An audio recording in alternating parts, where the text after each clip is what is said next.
what is meditation and why is it useful? Yeah, meditation is when we sit with whatever comes up.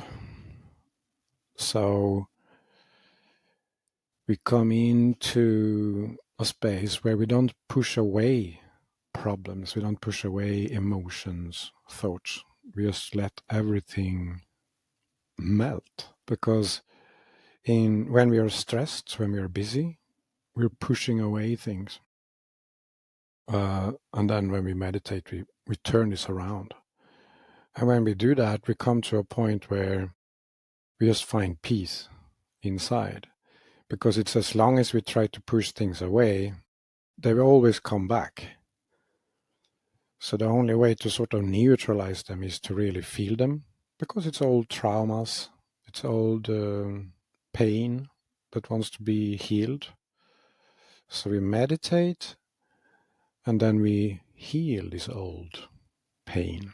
We come to inner peace.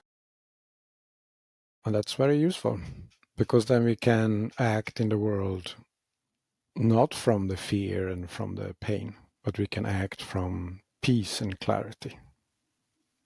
Awesome. And to give context to starting with that question, we just did a 5-minute meditation, and you have an incredible ability to get me into very deep space. And I've had a busy day running around. It's now 8:00 at night, and even just to the final minutes before clicking record, it's like trying to get my daughters to sleep. And I feel completely different after just a short time meditating together. And so for you, like, why did you start investigating meditation, and what are some of the benefits you felt from it personally? Yeah, I was I tried the mainstream route of success, external wealth. And funnily enough, I made it very quickly. Already at the age of 20, I made it to this stage where I felt I was successful and I had money. So then it's like, okay, I tried this thing that everyone tries to do, like on television. This is what everyone talks about, that this is what you should do. You should have success, you should have money. But when you come to this point of achieving this external success, then it's like no other place to go than, if I want to really be happy, then I have to go inside. So yeah, that's what I did about 25 years ago. Started going inside. And you teed me up nicely there with the next question. So what do you mean by going inside? Yeah. Good question. Let me see what comes up here. Inside. Yes, so we do have these senses. We have external senses, and every external sense has an internal sense. So it's inner seeing, inner hearing, inner feeling, inner touch. And when we start meditating, we activate these inner senses. So it's actually become sort of a place or a world where there are beings, there are places. So we start living in this. We have external reality with our external senses, and we have the inner reality with our inner senses. So it becomes a place for us to explore, to learn things like this. And so, Sam, 25 years ago, you'd reached a point where you're like, what does success even mean? Essentially, you'd kicked the goal that you wanted to kick at an earlier age than I think you expected. And so how did you then start actually actioning this idea of going inside or looking inwards? Was there places that you had to go, or people that you had to meet, or information that you had to find? I'd love to learn more about like how you tried to start solving that problem. Yeah, I did quite a classic one. I dropped everything and I went to India.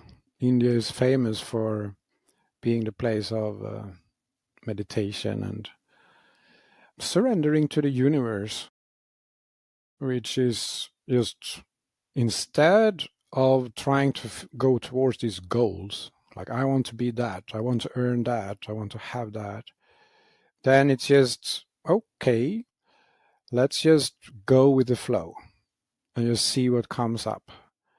The people you meet. So you become sort of curious because everything is sort of sent to you from the universe. It's not you trying to create something anymore. It's just you're living in this wondrous creation and you're just curious what will show up. It can show up as ideas, intuition, where you're just like, I feel like doing that. And then you go there and do that. Or it could be people that come or opportunities that come. So rather than trying to do things, rather than doing things for goals, you turn it around and letting the external world just show you things and give you experiences. So that has been meditation courses, that has been various multidimensional teachers, and connecting with people on a similar path. It's very confronting because it's different, at least from my upbringing and experience. The kind of the life that I grew up with in the south of the UK, the the traditional culture around you, in some ways it is pretty good at, like, first principle stuff. Like, okay, you've got a problem, here's how you go and solve it. And it's very much about like action planning and figuring stuff out. But to say that you can live your life in a more optimal way by just allowing things to unfold is kind of the complete opposite of that. So it's very confronting in that sense. Have you found that that was an experience you had as well, like having to get past that? And what are some of the benefits if you do? It's almost like an operating system change, and you could upgrade to a different way of thinking. How has that felt? Oh, it's been an ongoing process. It's sort of every turn. It's still a challenge to continue to surrender because you find these levels, where you're like comfortable, and then you keep on allowing that to crumble for something new and even better to come out. So it's a lifestyle of enjoying what you have as long as you have it, but you don't hold on to it. Because when you hold on to it, it's sort of starts becoming dark, controlled. So it's a continuous journey of allowing magical things to come and not holding on to them. So when they go, it's like, okay, now they go. Just give space for something else to come in, which is the opposite of what we do in mainstream society when we try to get things and we hold on to them as long as we can, because that's the external safety.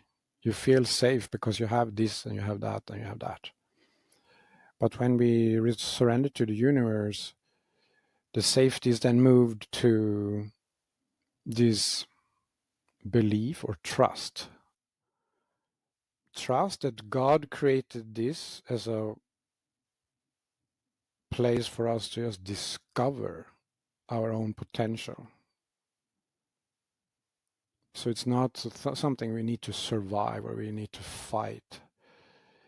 But it's really like it's a positive thing, but it has these elements of light and dark that we then just. I mean, I can tell you that I had a few near-death experiences, and this has changed a lot. So when I then dropped everything and I went to India, then that's when it started really the universe started showing me that the construct or the physical reality is just a small part of the whole creation. So when we then surrender, it's like then the creation just show us more and more what it is. So this is, I started communicating with beings in other worlds, or learning also bilocation. So bilocation is when you're meditating, but you're also in another world. So you're in two places at once. And this just becomes quite normal, where you just go to another place and experience that like a dream, but you're awake. So what many people in the mainstream society do, they are not aware of this because they didn't surrender, so they didn't allow the universe to show how much there is. So they're living within a limited perception of this creation and operating from patterns from the parents. So this is why it can seem very strange. Like I've lived half my life outside of this. So I have so many thousands or millions of experiences that people in the matrix or people in the mainstream society, they have never experienced that. So it can be sort of a clash of understanding because of having so many different experiences compared to them.